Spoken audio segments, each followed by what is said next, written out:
Every year, millions of people take medicine without a doctor's prescription. Some do it for convenience, others to save money, and many because they believe it's harmless. But what if this habit is more dangerous than we think? What if a simple pill, taken the wrong way, could have life-threatening consequences? In this video, we uncover the hidden risks of self-medication and why it's a growing concern. Self-medication is when someone takes medicine without medical guidance. It includes using leftover antibiotics, taking painkillers excessively, or even trusting advice from a relative. It might seem like an easy solution, but studies show that nearly 50% of medicines worldwide are used incorrectly. But when we treat serious health issues with self-prescribed medicine, we risk doing more harm than good. Before making this video, we conducted a survey to understand what people really know. The results were concerning. 26 people had heard of self-medication, but only 2 fully understood the risks. 18 believed it was safe to take medicine if they had used it before. 23 admitted to taking unprescribed medicine, mainly because it was available at home. This highlights a dangerous gap in awareness. Many people assume that if a medicine worked, once it will work again. So why do people choose to self-medicate? The reasons vary, but a few stand out. Cost is a major factor. Many avoid the doctor to save money and take whatever medicine they have at home. Easy access. People keep leftover antibiotics or painkillers, assuming they'll need them later. The internet effect. Instead of seeking medical advice, people turn to online sources, treating medicine recommendations like a quick fix. These habits may seem harmless, but they come with serious risks. Medicine is not one size fits all, and taking it without proper guidance can have severe consequences. Self-medication isn't just a shortcut, it's a gamble with your health. Taking the wrong dosage, whether too much or too little, can have serious consequences, such as toxicity, organ failure, or even death, allowing illnesses to worsen. Using the wrong medicine can trigger allergic reactions, organ damage, or severe complications. Mixing drugs without knowing their interactions can be fatal. Misusing antibiotics can create superbugs, bacteria resistant to treatment. The World Health Organization warns that antibiotic misuse could make common infections untreatable, causing millions of deaths yearly. But don't just take our word for it. Let's hear from a medical expert. We spoke to a professional pharmacist to get expert insights on the dangers of self-medication. Let's hear what they have to say. What are the risks or side effects of taking unprescribed medicine? Unprescribed medicine, that's a big issue nowadays in Pakistan.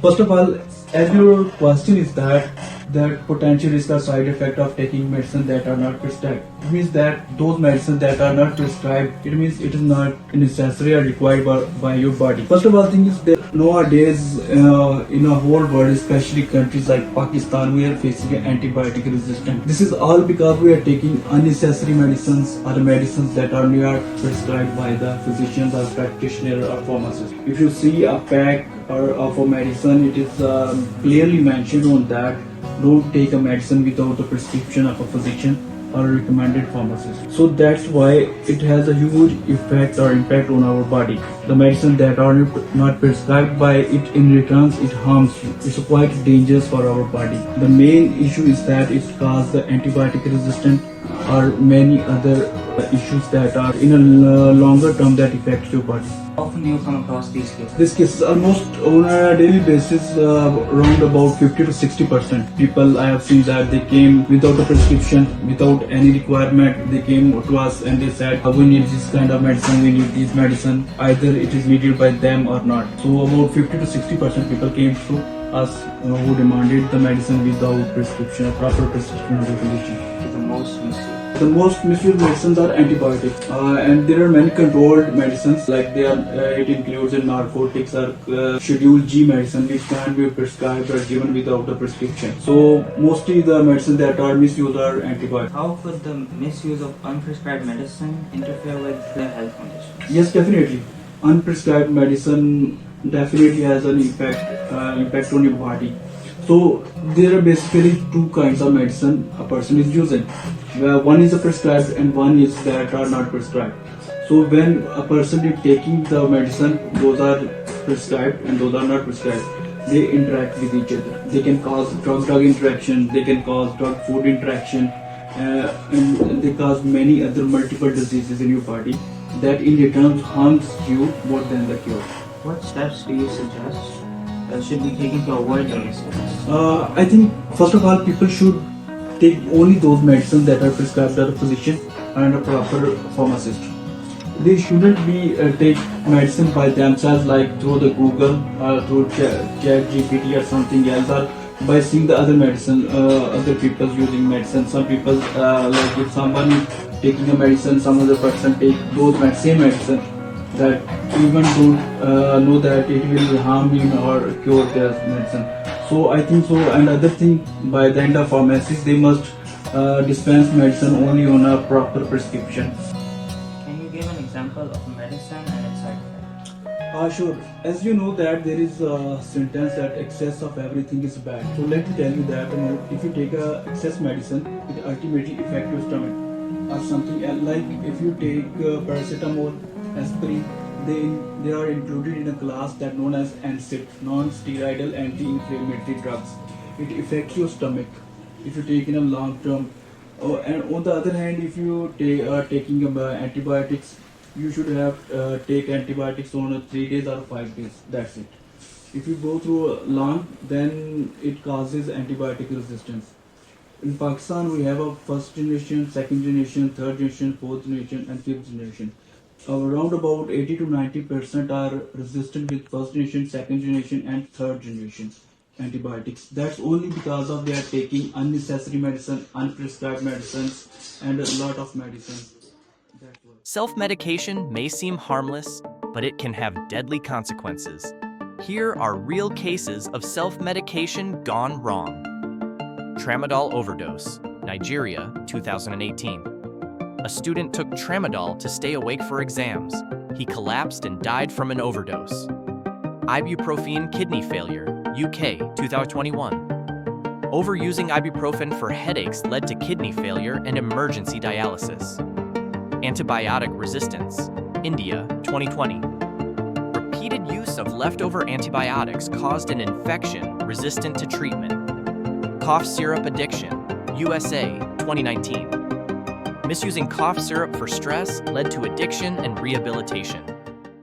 So, how can we stop self-medication? Always consult a healthcare professional. Even if symptoms seem mild, a doctor can confirm the right treatment.